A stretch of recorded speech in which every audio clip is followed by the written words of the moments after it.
मैं सभी का स्वागत करता हूं फिजिक्स ज्ञान मुकेश ने एक चैनल पे। आज सबसे मेन आप लोगों को एमएचटी सीईटी कब होगी नंबर 1 पॉइंट पे डिस्कशन होगा। साथ में बच्चों कुछ आप लोगों को स्टडी प्लान दूंगा ताकि बच्चों का इस स्टडी प्लान से आपको बूस्टअप मिले। मैं फिलहाल में फिजिक्स की बात करने वाला हूं, बाद में मैं केमिस्ट्री, मैथ्स एंड बायोलॉजी की भी बात धीमे धीमे नेक्स्ट वीडियोस में करने वाला हूं। तो आज के वीडियो में सबसे मेन जो बच्चे के कल मैंने इंस्टाग्राम पे लाइव या अदर चीजें मैंने बच्चे से बोल के मतलब व्यूज ले रहा था कि बच्चे की क्या मांगे, तो बच्चे की मांग थी कि सर एमएचटी सीईटी कब होगी, इसके ऊपर एक वीडियो बना जाए। तो सबसे पहले एमएचटी सीईटी 2021 कब होगी, क्योंकि फिलहाल में बोर्ड तो पोस्टपोन हो चुका है और हमारे जो शिक्षा मंत्री कह रहे कि मई में एग्जाम होगी नहीं होगी, क्या होगा देखा जाएगा, लेकिन फिलहाल में इसके ऊपर ज्यादा डिस्कशन नहीं करने वाले। मैं तो बोलता हूं आप लोग अपनी बोर्ड की तैयारी सीईटी के साथ करें, क्योंकि भैया अगर आपको कॉन्सेप्ट पता हो तो ही आप एमएचटी सीईटी दे पाते हो। मैंने इसके पहले भी बताया आपको, जो बच्चे टेक्स्ट बुक जो करते हैं, टेक्स्ट बुक अच्छी तरह से टेक्स्ट बुक जो रीडिंग कर रहे हैं ना, या उससे पढ़ाई कर रहे हैं जो भी, ठीक है, इससे क्या फायदा होने वाला है। देखो टेक्स्ट बुक रीडिंग करने से हम लोगों को बोर्ड की तैयारी होती है और भैया इससे हम लोगों को एमसीक्यू से एग्जाम होती है। ये बोर्ड की तैयारी थ्योरी एग्जाम होती है, बस फर्क इतना है। और एमसीक्यू जो एग्जाम हो रही है वो एमएचटी सीईटी के लिए होती है, बस फर्क इतना है। ये चाहते हैं कि आपने कितने कॉन्सेप्ट क्लियर कर पा रहे। थ्योरी से आप लोग रट्टा मार के पास हो सकते हैं, लेकिन इसमें नहीं होता वैसा, है ना। मैंने एनालिसिस ऑलरेडी किया। अब एग्जाम कब होगी ये बहुत बड़ा सवाल है। देखो सबसे पहले तो हम लोगों को फिलहाल में बोर्ड का time table, new time table नहीं मिला है। अगर वो मिलता है तो उसके बाद एग्जाम कब होती है, हर साल की बात कर रहा हूं, नियर अबाउटली बोर्ड की एग्जाम खत्म होने के बाद, ठीक है, बोर्ड एग्जाम जब 2021 को, है ना, एंड होगी, खत्म होगी, उसके बाद में एंड की बात कर रहा हूं मैं, एंड होने के बाद लगभग हमारे पास 40 डेज, है ना, एग्जाम हो सकती है। क्यों सर? क्योंकि हर साल यही फंडा होता है, एग्जाम होने के बाद 40 डे। लेकिन सर इस साल का सिनेरियो कुछ अलग है, क्योंकि बोर्ड की एग्जाम ही फिक्स नहीं है और बोर्ड की एग्जाम के बाद ये एग्जाम कब लेना है ये भी बहुत बड़ा एक इश्यू हो सकता है। ये हो सकता है कि बोर्ड की एग्जाम बोर्ड ले रहा है, ठीक है ना, बोर्ड की एग्जाम कौन ले रहा भैया, हमारा ये बोर्ड एग्जाम ले रहा है। ये और सीईटी सेल ये अलग मेथड से, सीईटी सेल अलग तैयारी करके लेता है, बोर्ड थ्योरी की एग्जाम लेती है, थ्योरी एग्जाम होती है उनके पास, और इनकी जो एमसीक्यू टेस्ट होती है, और ये बीसीडी मतलब computer CBT computer based test होती है उनकी। तो इनका तो थियोरेटिकली पेपर है, उनका तो कंप्यूटर लेवल है। अब बच्चे के सवाल आए थे कि सर सीईटी एग्जाम हमारी ऑनलाइन ले सकते हैं तो बोर्ड की क्यों नहीं ले सकते। ये बहुत बड़ा अच्छा सवाल लगा इन बच्चों का। मैं बता दूं, बोर्ड के होते 6 पेपर, हर पेपर अलग अलग दिन में लेना पड़ते हैं, ये बोर्ड का रूल्स होता है। तो 6 पेपर होते हैं, किसी के 5 हो सकते हैं क्योंकि कंप्यूटर साइंस, लेकिन उनके भी पेपर होते हैं 2, ठीक है। तो 6 दिन पेपर लेना पड़ता है। सीईटी में एक ही टाइम पे जाके 3 घंटे आपको एग्जाम देनी है और खत्म के साथ, दूसरे दिन जाने की जरूरत नहीं है, दूसरा पेपर देने की जरूरत नहीं है। और दूसरी बात, एग्जाम बोर्ड एग्जाम एक कंपलसरी एग्जाम है, बात समझे। और नियर अबाउटली 14-15 हजार लाख बच्चे होते हैं, 14-15 लाख बच्चे हो सकते हैं आर्ट्स कॉमर्स साइंस के, है ना, एमसीवीसी अलग अलग ब्रांचेस होते हैं। तो इनकी बच्चे की 6 बार टाइम एग्जाम लेनी है। मतलब अगर एक एग्जाम्पल पकड़ रहे हो, समझो फॉर एग्जाम्पल 15 लाख है, गुना 6 करो, मतलब 90 लाख टाइम एग्जाम लेना है उन बच्चों की। यहां पे क्या होता है, सीईटी सेल में आपके गए साल का हिसाब बता रहा हूं आपको, लगभग हमारे यहां पे टोटल सीईटी, अलग अलग सीईटी होती है, ठीक है। हमारे जो बच्चे हैं यहां पे पीसीबी और पीसीएम के कुल मिला के कुछ ऐसे 4-5 लाख लोग होते हैं और एक ही टाइम पे एग्जाम देते हैं, एक टाइम आएंगे चले जाएंगे। यहां पे 90 लाख एग्जाम हो रहे, मतलब अलग अलग पेपर पकड़ रहा हूं मैं, पेपर ये 4 लाख, कितना सारा डिफरेंस है।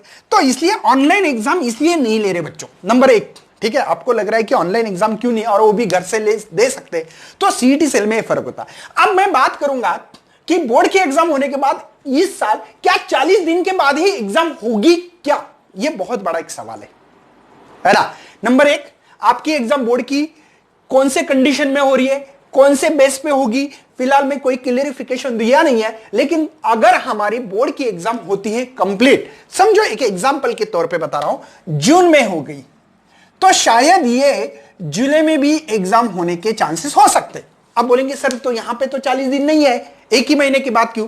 क्योंकि भैया इस साल मुझे लगता है कि 20-25 दिन के बाद भी एग्जाम ले सकते, क्योंकि ऑलरेडी एग्जाम बहुत सारी पोस्टपोन हो चुके और इनका कोई रिलेशन नहीं है। इनकी तैयारी अलग करेंगे, इनकी तैयारी अलग करेंगे, और कंप्यूटर बेस्ड तैयारी है, यहां पे कंप्यूटर बेस्ड टेस्ट होती है, इसलिए आप लोगों को शायद यहां पे 20-25 दिन के बाद भी होने के चांसेस हो सकते हैं। इसलिए यहां पे अभी फिलहाल में आपके पास समय है, क्योंकि बोर्ड के एग्जाम का टाइम टेबल नहीं मिला है। हो सकती है 1 महीने के बाद हो, 2 महीने के बाद हो, 3 महीने, पता नहीं है, क्योंकि कोरोना के केसेस बहुत ज्यादा राइजेस हो रहे हैं।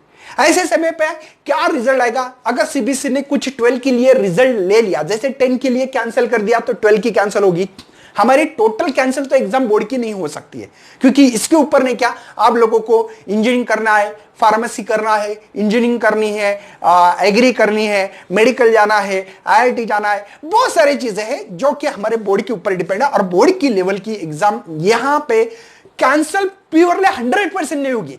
इंटरनल असेसमेंट हो सकता है, कुछ हुआ तो, या कुछ जो होगा तो इसके लिए निगेटिव मत होना। अब अपनी बोर्ड की तैयारी करें, बोर्ड की तैयारी के साथ हम लोग सीईटी की तैयारी एकलव्य बैच में करके दे रहे हैं, इसलिए एकलव्य बैच में ज्यादा से ज्यादा बच्चे ज्वाइन होना चाहिए, ये मेरा व्यू है। ओके, रही बात तो आपको जैसे ही फॉर एग्जाम्पल फिलहाल में हमारे एजुकेशन मिनिस्टर ने फिलहाल में कहा है कि यार आपकी जो मई के एंड में और जून में ये एग्जाम होने के बाद एग्जाम होने के चांसेस, तो जुलाई में एक लगभग अगर होती है तो ये पक्का नहीं। अभी फिलहाल में आपको पता है स्टूडेंट कि यहां पे कोई चीज को ऊपर है ना, हम लोग फिक्स नहीं रह सकते, सब कुछ चीजें वैरी हो रही है, क्योंकि पैंडेमिक की सिचुएशन बदलते जा रही है। देखो पहले पेशेंट बहुत कम थे, दीपावली के टाइम पे ऐसा लग रहा है कि कोरोना भाग गया, अब कोरोना खत्म हो गया है ना। दीपावली के बाद लोगों की शादी है ना, बर्थडे के प्रोग्राम्स, अदर प्रोग्राम्स, ट्रैवलिंग है ना, लोग यहां वहां जाना घूमना चालू कर दिए थे, ऐसा लग रहा था कोरोना गायब हो गया। लेकिन बाद में ये सिचुएशन ऐसे आ गई यहां पे मार्च अप्रैल में, तो हम लोग मतलब बहुत सारे लोग डर गए। अभी फिलहाल में ऑक्सीजन नहीं मिल रहा, ये नहीं मिल रहा, तो सिचुएशन बोल की नहीं आने वाली है, इसलिए फिक्स बताना तो पॉसिबल है नहीं है। लेकिन इस वीडियो के माध्यम से अगर ये जून में एग्जाम होती है तो फिक्स आपकी जुलाई में आपकी एग्जाम होने के चांसेस है। जुलाई के आपको नियर अबाउटली अबाउ 15 जुलाई के बाद ही एग्जाम होने के चांसेस है, ऐसा लग रहा है। इस सिचुएशन के ऊपर बता रहा हूं, लेकिन अगर हमारी और भी एग्जाम पोस्टपोन हो सकती है तो जुलाई में गई तो अगस्त में होगी, लगभग 40 दिन है, पकड़ सकते थे। लेकिन इस साल मुझे लग रहा है कि इसमें 20-30 दिन का गैप रखने के चांसेस हो सकते हैं, ज्यादा गैप नहीं रखेंगे, क्योंकि ज्यादा गैप रखेंगे तो बाद में जो एडमिशंस होते हैं उसके भी cap round 1, cap round 2, cap round 3 ऐसे स्पॉट एडमिशन होते हैं, बहुत सारे प्रोसेस होते हैं। आपको पता होना चाहिए इस साल एग्री का जो एग्रीकल्चर के जो सीईटी के थ्रू एडमिशन थे वो अभी भी चालू है, बहुत सारे स्पॉट एडमिशन हो रहे हैं, और बहुत सारे मतलब इतने सारे प्रॉब्लम्स आ रहे कि वहां पे लॉगिंग ना होना, कोई प्रॉब्लम्स है, कोई डॉक्यूमेंट्री का प्रॉब्लम्स। हाँ, बाकी इंजीनियरिंग के एडमिशन हो चुके हैं, फार्मेसी के हो चुके हैं, लेकिन एग्री के अभी भी प्रोसेस चालू। क्या करेंगे, वेबसाइट पे बहुत सारे प्रॉब्लम्स थे, तो हो सकता है ये हो गया आपकी एमएचटी सीईटी। अगर बोर्ड की एग्जाम होती है टाइम पे मई जून में, ठीक है, तो जुलाई में ये एग्जाम होने के चांसेस है, पक्का नहीं है, कोई नोटिफिकेशन मिला नहीं है सीईटी सेल की तरफ से। मैंने उनके साथ कुछ लोग हैं मेरे अटैच में, जैसे आपको पता है moderator, chip moderator, paper setter, ये सब लोग मेरे अटैच में, उनके साथ मैंने बहुत सारा एनालिसिस किया, डिस्कशन किया। बोले सर इस साल कुछ ऐसा फिक्स नहीं बता पा रहे हम लोग, लेकिन एक सिनेरियो होने के चांसेस हो सकते हैं। दूसरी बात बताई उन्होंने कि बोर्ड और सीईटी सेल अलग है, तो हो सकता है कि ये एग्जाम ज्यादा डिस्टेंस ना रखते हुए ले सकते हैं। बोले मैंने बोला ठीक है, बना देता हूं वीडियो ऐसे और बच्चों को बोल देता हूं। रही बात दूसरी, हम लोग स्टडी प्लान कैसे तैयार करें एमएचटी सीईटी का। अब देखो हम लोग, मैं, दिनेश सर, सोइन सर और एमबी बायोलॉजी, उन्होंने एक एकलव्य बैच बनी आपके लिए। अब देखो बच्चे मुझे एक सवाल बहुत सारा पूछते हैं, हमेशा सवाल रहता है स्टूडेंट का कि क्या सर 11 का पढ़ाई कैसे करें। देखो 11 के ऐसे चैप्टर होते हैं जो 12 को सपोर्टेड होते हैं, उसी को उठा के आपको सीईटी में डाला है। आपको पता है कि सीईटी में क्लास 11 का 20% सिलेबस है। कितना? 20। अब बताता हूं मैं कैसे। मोशन इन प्लेन, देखो इसमें वेलोसिटी क्या, एक्सेलरेशन क्या, ये सिंपल सिंपल क्वेश्चंस है। डिस्प्लेसमेंट क्या होता है, इसके ग्राफ क्या होते हैं, ये चैप्टर में।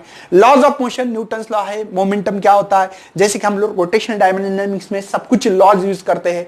ग्रेविटेशन लॉ, देखो एक तो एक 12th में चैप्टर था, उसको नहीं क्या सीईटी में डाला है। पहले ग्रेविटेशन एंड सेमीकंडक्टर, ये चैप्टर जो 11th वाले चैप्टर है, 12th वाले सॉरी 11th में आ गए, तो इसलिए थर्मल प्रॉपर्टीज ऑफ मैटर, ये मैकेनिकल प्रॉपर्टीज ऑफ फ्लूइड, इस चैप्टर में हेल्प करेगा। साउंड चैप्टर आपको सुपरपोजिशन वेव्स में हेल्प करता है, इसलिए ऑप्टिक्स 12 में वेव ऑप्टिक्स है, इसलिए हेल्प करेगा वो भी। इलेक्ट्रोस्टैटिक 12th में भी इलेक्ट्रोस्टैटिक उसको हेल्प करने वाला है। इसमें force, electrostatic force, electric field जैसे फार्मूले यूज होते हैं। सेमीकंडक्टर 11th में भी 12th में। तो मुझे लगता है कि ये जो चैप्टर्स है, ये चैप्टर के जैसे मैंने यहाँ पे ग्रेविटेशन चैप्टर, साउंड चैप्टर बना के रखा है, आप लोग जाके देख सकते हैं। ग्रेविटेशन बना के रखा है, मोशन इन प्लेन, ये चैप्टर के 3 वीडियो डाले और भी डालने वाला हूं। ओके, तो ये चैप्टर को कंप्लीट करूंगा तुरंत ही, क्योंकि एक चैप्टर कर सकते हैं, ये 2, ये 3 चैप्टर तो कंप्लीट है मेरे, ठीक है। 1, 2, 3 और ये आधा चैप्टर है, 3.5 चैप्टर तो कंप्लीट है। बाकी के चैप्टर भी मैंने लिए हैं, आप लोग जाके देख सकते हो। मुझे लगता है कि आप जो MHT CET तैयारी कर रहे हो, इसके साथ में क्या करना है, क्लास जो 11th है उसमें हफ्ते में कम से कम एक हफ्ते में एक चैप्टर को तो करना चाहिए। क्या बोल रहा मैं कि एक हफ्ते में मतलब आप 6 डेज में मिनिमम थोड़ा थोड़ा भी टाइम दोगे, जब टाइम मिलेगा तब एक चैप्टर करना चाहिए। और वो कौन सा, क्लास 11 की बात कर रहा हूं, क्लास 11। फिर वो फिजिक्स हो सकता है, केम हो सकता है, बायोलॉजी हो सकता है, या मैथ्स हो सकता है। सभी बच्चे ऐसे करेंगे ताकि आपका 12 के साथ 11 भी बूस्टअप मिल सके, क्योंकि उसमें से भी फिजिक्स में आपको 10 क्वेश्चन आने वाले, केमिस्ट्री में 10 क्वेश्चन है, मैथ्स में आपको 10 क्वेश्चन है, 2 मार्क के लिए होते हैं, और बायोलॉजी में 20 क्वेश्चन है। मतलब यहां पे ये 20 मार्क है, ये 10 मार्क है, ये 10 मार्क, क्योंकि फिजिक्स और केमिस्ट्री में 1 मार्क के लिए और बायोलॉजी के लिए 1 मार्क के लिए, मैथ्स में 2 मार्क के लिए एक मतलब क्वेश्चंस होता है। ये बात ध्यान में आनी चाहिए आपको, ठीक है। तो इस तरीके से आप लोगों को यहां पे मुझे लगता है कि एकलव्य बैच के साथ आप लोग बने रहे। 1 शॉट लेक्चर, देखो स्टूडेंट क्या करते हैं, लाइव में आते हैं, सर ये फार्मूला समझ में नहीं आ रहा है। क्यों नहीं आ रहा है, क्योंकि आप लोगों ने, मैं ये बोल रहा हूं, अगर आपको एकलव्य बैच के MCQs प्रैक्टिस सेशन में, लाइव सेशन में आना है, तो उसके लिए क्या क्या चीजें प्रिपेयर होनी चाहिए। जैसे कल मैं आपको देने वाला हूं KTG, कल मतलब आज मॉर्निंग वीडियो मिल रहा है, एक्चुअली में रात में वीडियो बना रहा हूं, इसलिए कल बोल रहा हूं, ठीक है। KTG एंड रेडिएशन का लाइव सेशन होने वाला है, आपको क्वेश्चन MCQs प्रैक्टिस होने वाली है, MCQs है ना, MCQs प्रैक्टिस होने वाली है। इस प्रैक्टिस में आप लोगों को पहले 1 शॉट देखो, नंबर 1। नंबर 2, 1 शॉट देखने के बाद आप लोगों को टेक्स्ट बुक रीडिंग इंपॉर्टेंस है, इसके बिना आना ही नहीं भैया। अगर आप लोग सही में कुछ बनना चाहते हो, कुछ CET में अच्छे नंबर्स पाना चाहते हो, 99 परसेंटाइल के अबव 100, टॉप 100 परसेंटाइल चाहते हो, तो टेक्स्ट बुक रीडिंग हो गए, फार्मूले अलग निकालो, फार्मूले निकालना है, हो सके तो न्यूमेरिकल करके देखो, ठीक है, हो सके तो डेरिवेशन पार्ट देखो थोड़ा सा, इससे बोर्ड में भी फायदा होगा। देखो 1 शॉट टेक्स्ट बुक रीडिंग अच्छी तरह से प्रॉपर वे से होना चाहिए, वो भी प्रैक्टिस करते हुए, फार्मूलास, न्यूमेरिकल, डेरिवेशन। फार्मूला तो बहुत इंपॉर्टेंस है, फार्मूला करने के बाद न्यूमेरिकल क्यों करना चाहिए, क्योंकि उससे आप लोगों को क्या क्वेश्चन में पूछा है यह समझ में आना चाहिए। बच्चे कहते हैं सर न्यूमेरिकल समझ में नहीं आते, क्यों नहीं आते, एक तो फार्मूला पता नहीं होता, और क्वेश्चन ने क्या पूछा, सेंट्रीपिटल फोर्स पूछा है तो फार्मूला ये लिखेंगे हम लोग mv² या mr², और फार्मूले तो 3 फार्मूले mv, देखो तीनों में से कौन सा इस्तेमाल करना है। अगर आपके पास वेलोसिटी, मास और रेडियस दिया तो ये, अगर फ्रीक्वेंसी दिया तो ये, एंगुलर वेलोसिटी दिया तो ये, समझे, या पीरियड दिया तो भी ये फार्मूला इस्तेमाल कर सकते हैं। जहां पे मास, एंगुलर वेलोसिटी और है ना लीनियर वेलोसिटी दिया तो ये फार्मूला, मतलब फार्मूला कब कौन सा इस्तेमाल करना है ये गिवन डेटा पे निर्भर करता है, और क्या पूछा ये समझ में आना चाहिए। पूछने के बाद देखो, क्वेश्चन पूछने के बाद भी कंफ्यूजन होने के चांसेस, ये फार्मूला इस्तेमाल करो, तो गिवन डेटा डिसाइड करता है कि कौन से फार्मूले को उठाना है आप लोगों को। बात समझ में आ रही है। तो इस तरीके से आप लोग ये तैयारी करके आना है। आज केटीजे एंड रेडिएशन के क्वेश्चन को उठाने वाले हम लोग, लेकिन आपकी अच्छी प्रिपरेशन होना चाहिए तो ही फायदा है। तो चलो बच्चों, इस वीडियो को शेयर करना है, ज्यादा ज्यादा लाइक करना है, नहीं हो तो चैनल को सब्सक्राइब भी करना है और एकलव्य बैच को मजबूत बनाना है, क्योंकि हम लोग बहुत बढ़िया बढ़िया प्लान आपके लिए लेके आने वाले थे। तो चलो, thank you and best of for your study and your future plan.